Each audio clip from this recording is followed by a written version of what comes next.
2025년 1월 10일 금요일 미국 증시 유학입니다. 금일 미국 증시는 하락 마감했습니다. 예상을 뛰어넘는 고용보고서가 발표되면서 투자자들이 올해 연준의 금리 인하에 대한 기대를 낮추면서 증시는 하락하고 국채금리는 상승했습니다. S&P 500 지수는 12월 18일 이후 최대 낙폭을 기록하며 2025년 들어 상승했던 부분을 모두 반납했습니다.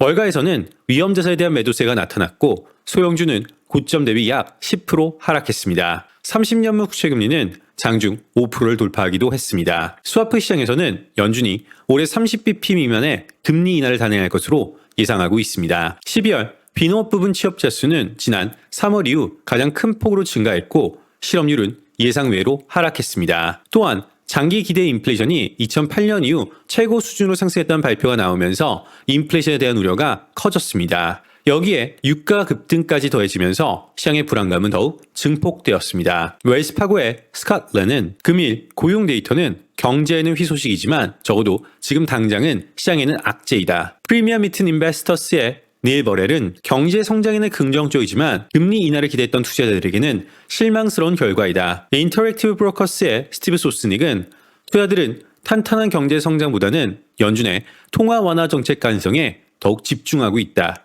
라고 전하였습니다. 금요일에 발표된 견조한 고용지표 이후 월가의 주요 기관들은 연준의 추가 금리 인하 전망을 수정했습니다. 뱅크 오브 아메리카는 기존에 예상했던 2번의 25bp 금리 인하 전망을 철회하고 오히려 다음번에는 금리가 인상될 가능성도 있다고 밝혔습니다. 시티그룹은 여전히 5번의 25bp 금리 인하를 예상하지만 그 시점이 5월 이후로 늦춰질 것으로 전망했습니다. 골드만삭스는 기존 3번에서 2번으로 금리 인하 전망을 하향 조정했습니다. 프린시플 애셋 매니지먼트의 시마샤는 연준은 1월 금리 동결에 큰 부담을 느끼지 않을 것이며 3월에 정책 기조를 변경하려면 인플레이션의 확실한 하락이나 고용지표의 반전과 같은 의미 있는 변화가 필요할 것이다 라고 전하였습니다.